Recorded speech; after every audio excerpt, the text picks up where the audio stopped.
Bismillahirrahmanirrahim. Assalamualaikum warahmatullahi wabarakatuh. Alhamdulillah, alhamdulillahirabbil alamin. Wassalatu wassalamu ala Rasulillah wa ala alihi wa sahbihi ajma'in, amma ba'd. Perkenalkan, nama saya Muhammad Furqan Al-Lukman. Alhamdulillah, pada kesempatan kali ini kami diamanahkan untuk mempresentasikan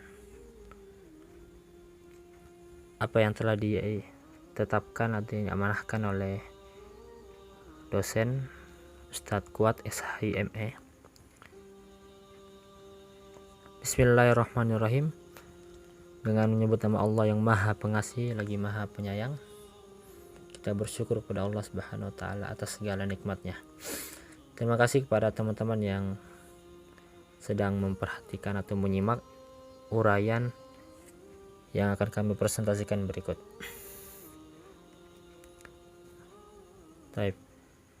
Konsep kepemilikan harta dalam Islam tentu adalah hal yang tidak asing di kalangan kita, karena Islam pun memiliki konsep khususnya dalam memiliki atau menggunakan harta ini. Harta, kepemilikan harta dan pemeranan harta dalam Islam ini tentu mempunyai aturan-aturan yang telah ditetapkan Al-Quran dan hadis. Adapun subjek pembahasan kita pada kesempatan ini, yang pertama, definisi harta. Apa itu harta secara etimologi, secara bagaimana ulama fikih, nanti kita akan bahas. Kemudian, kepemilikan dan pemanfaatan harta individu atau private property. Kemudian, yang ketiga, kepemilikan dan pemanfaatan harta umum atau dalam bahasa Inggrisnya collective property. Dan yang terakhir, subjek pembahasan kita adalah kepemilikan dan pemanfaatan negara, properti. Baik, kita akan membahas dari definisi harta.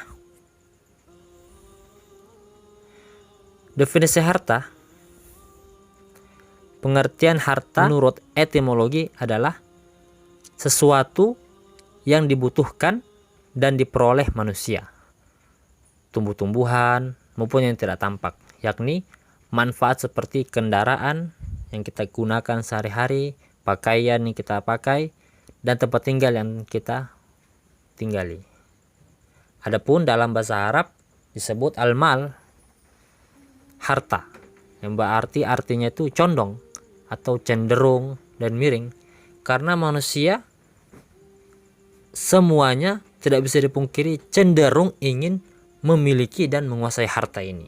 Nah, maka kalau kita melihat ketika bayi itu lahir, kita perhatikan tangannya itu pasti menggenggam.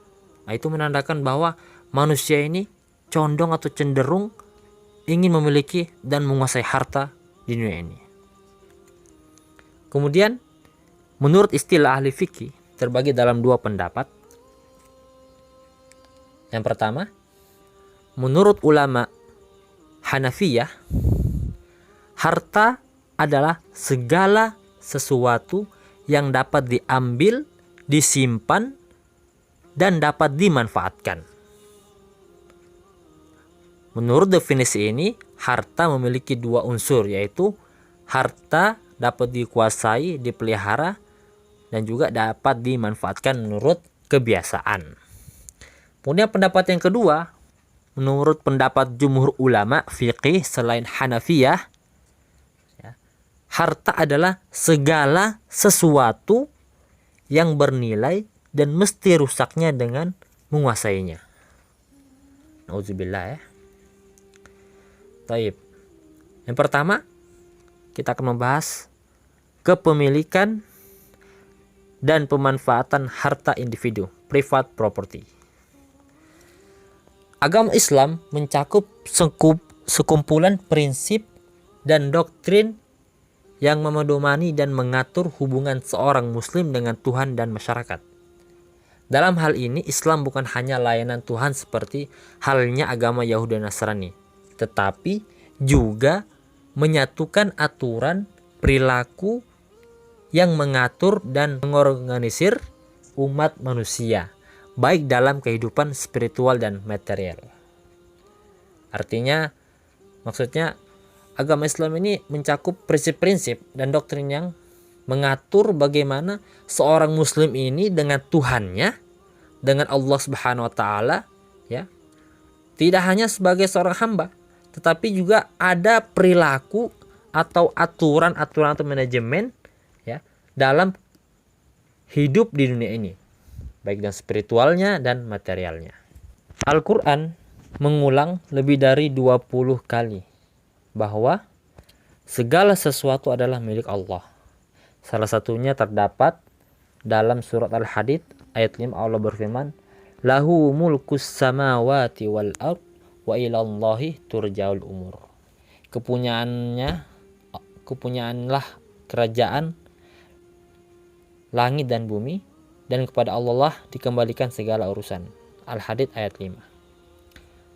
Artinya kepemilikan dan otoritas di dunia ini didelegasikan atau diamanahkan kepada manusia sebagai khalifatullah. Allah berfirman, "Dan ingatlah ketika Tuhanmu berfirman kepada para malaikat," dalam sebagaimana dalam Al-Quran surah Al-Baqarah ayat 29-30. Oleh karenanya kemudian ditemukan pernyataan fikih bahwa segala sesuatunya milik Allah dan manusia merupakan pengelolanya di muka bumi ini. Harta yang baik itu harus memenuhi 2 kriteria, 2 syarat.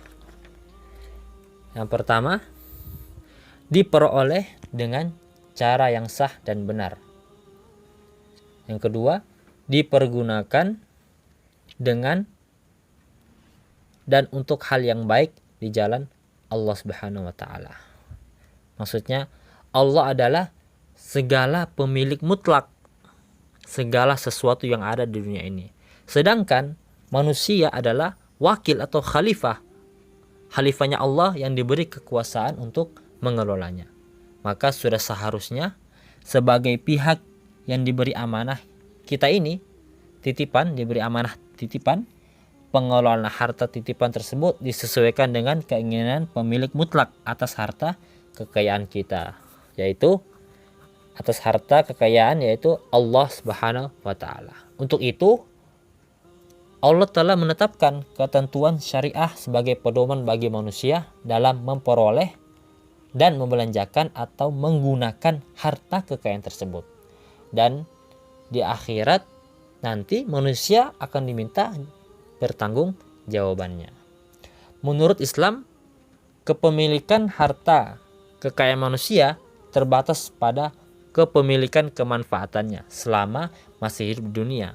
Saat dia meninggal, kepemilikan tersebut berakhir dan harus didistribusikan kepada ahli warisnya sesuai ketentuan syariat agama kita.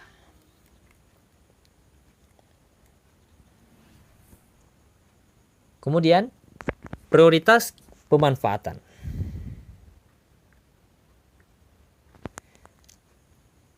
Kekayaan yang dibiarkan tanpa dimanfaatkan akan menyebabkan pada tumbuhan dan produktivitas perekonomian. Kenapa demikian? Ya. Karena apabila kekayaan yang disimpan-simpan saja tidak bermanfaatkan, ini akan menyebabkan gangguan-gangguan, ya, baik pada pertumbuhan, produktivitas perekonomian kita. Kemudian bentuk-bentuk pengaturan mengenai pengelolaan kekayaan mencakup tata cara pembelanjaan dan tata cara. Itu adalah prioritas pemanfaatan. Islam menghendaki agar siapapun ketika mengelola harta melakukannya dengan cara sebaik mungkin. Maka setiap muslim ini harus tunduk mengikuti hukum-hukum syariah yang terkait dengan hal tersebut. Kemudian yang ketiga, Prioritas utama dilakukan terkait dengan pengelolaan harta adalah mengkonsumsi habis, khususnya menyangkut barang yang habis pakai seperti makanan dan minuman, atau mengkonsumsi dalam arti sekedar mengambil manfaat dari harta seperti pakaian, rumah, mobil, dan sebagainya. Kemudian pengaturan pemanfaatan ini ada dua bagian. Ya. Pertama, pemanfaatan yang dihalalkan. Pemanfaatan kepemilikan yang halalkan, pengembangan kepemilikan ini terkait dalam hukum-hukum di dalam Islam. Ada yang bersifat wajib seperti nafkah dan keperluan ibadah atau zakat. Adapun yang bersifat sunnah seperti hibah, hadiah, dan sedekah. Dan mubah seperti keperluan kita rekreasi ke pantai atau rihlah. Nah, ini hukumnya mubah. Kemudian yang kedua, pemanfaatan yang diharamkan dalam agama. Pemanfaatan kepemilikan yang dilarang, ada anjuran dalam Islam untuk tidak memanfaatkan harta, misal dalam aktivitas israf, berlebih-lebihan, atau tazbir, taraf, berfoya-foya, ya, takutir, kikir, ya, menyuap, dan untuk tindakan kezaliman. Ini tidak diboleh, diharamkan untuk menggunakan harta untuk hal-hal seperti ini. Kemudian pengembangan kepemilikan. Pengembangan kepemilikan dalam Islam, pengembangan kepemilikan tidak dapat dilepaskan dari hukum-hukum terkait dengan masalah pertanian, perdagangan, dan industri serta jasa. Syariat Islam menjelaskan hukum-hukum seputar perdagangan seperti jual beli, persyarikatan, dan sebagainya, serta telah menjelaskan hukum seputar industri dan jasa atau ijarah al-ajir. Nah, adapun pengembangan kepemilikan dilarang dalam agama. Dalam sistem ekonomi Islam, masalah pengembangan kepemilikan terikat dengan hukum-hukum tertentu yang tidak boleh dilanggar. Isyarat Islam melarang pengembangan harta dalam hal berikut. Pertama, perjudian. Ya. Perjudian ini dalam Islam ini adalah pelanggaran. Ya. Dalam syariat Islam melarang. Kemudian riba. Nah, ini riba di bank-bank yang kita harus hindari, jauhi, nauzubillah. Kemudian al-ghobon al-fahis atau trik keji. Soalnya dia dalam suatu bisnis atau usaha dia mempunyai trik yang keji, curang. Nah, ini tidak dibenarkan. Kemudian tadlis, penipuan. Nah, dia bisa melakukan penipuan, mengiming-imingi demikian, sekian-sekian. Ujung-ujungnya dia membawa lari uang orang tersebut. Inilah penipuan. Kemudian penimbunan. Penimbunan, ya. Misalnya ada barang, ada apa, ditimbun sehingga ketika itu barang langka dan dikeluarkan, dijual mahal. Nah, ini tidak diperkenankan dalam agama Islam. Kemudian mematok harga. Nah, yang kedua, kepemilikan dan pemanfaatan umum, collective property. Kepemilikan umum adalah izin al-syar'i kepada suatu komunitas untuk bersama-sama memanfaatkan benda. Sedangkan benda-benda yang tergolong kategori kepemilikan umum adalah benda-benda yang telah dinyatakan oleh as-syar'i sebagai benda-benda yang dimiliki komunitas secara bersama-sama dan tidak boleh dikuasai oleh hanya seorang saja. Misal seperti masjid, lampu jalan, inilah milik umum, milik bersama, milik umat, dan lain sebagainya. Kita bisa lihat di sekitar kita. Nah, jenis harta kepemilikan dan pemanfaatan umum ini Rasulullah SAW bersabda, al-muslimuna syuraka'u fi salasin fil kala wal ma wan nar. Manusia berserikat atau bersama-sama memiliki dalam 3 hal, yakni air, padang rumput, dan api. Hadis ini diriwayatkan Ahmad dan Abu Daud. Dan dalam hadis lain terdapat tambahan dan harganya haram. Hadis riwayat Majah dan Ibnu Abbas. Maksud dari hadis yang tadi kita bahas, yakni air yang dimaksud dalam hadis di atas adalah air yang masih belum diambil. Artinya air itu masih dalam posisi misal di pantai atau di sumur yang milik umat, ya, atau di danau, di kolam, ya. Baik yang keluar dari mata air, sumur maupun yang mengalir di sungai atau danau bukan air yang dimiliki oleh perorangan di rumahnya. Artinya selama itu air itu milik umum, ya, milik umat, nah, itu boleh saja kita gunakan atau kita ambil. Kemudian al-kala maksud itu adalah padang rumput, baik rumput basah atau hijau maupun rumput kering yang tumbuh di tanah, gunung, aliran sungai yang tidak ada pemiliknya. Artinya biasa kita melihat padang rumput, ya, danau-danau atau sungai-sungai, ya, yang itu ada rumput-rumputnya, itu milik umat, milik bersama. Artinya siapa saja bisa mengambilnya atau menggunakannya. Kemudian yang ketiga, al-nar adalah maksud itu adalah bahan bakar dan segala sesuatu yang terkait dengan termasuk dalamnya adalah kayu bakar. Kemudian yang ketiga, kepemilikan dan pemanfaatan negara, state property.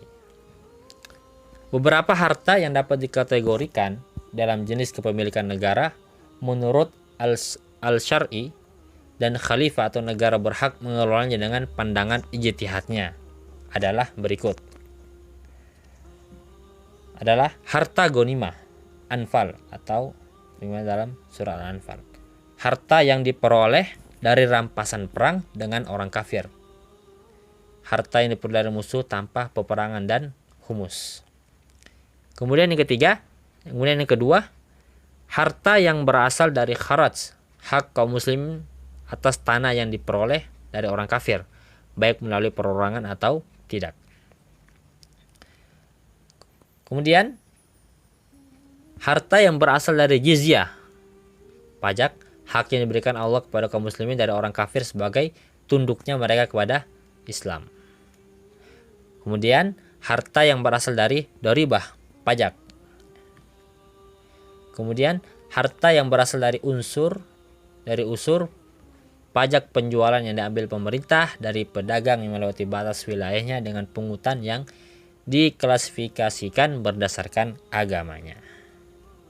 Kemudian harta yang tidak ada ahli warisnya atau kelebihan harta dari sisa waris amwal al-fadlah. Kemudian harta yang ditinggalkan oleh orang-orang murtad. Kemudian harta yang diperoleh secara tidak sah para penguasa, pegawai negara, harta yang dapat tidak sah sejalan dengan syara'. Kemudian terakhir, harta lain milik negara, padang pasir, gunung, pantai, laut, tanah mati yang tidak ada pemiliknya. Itulah kepemilikan dan pemanfaatan negara, state property. Terima kasih atas perhatiannya semuanya.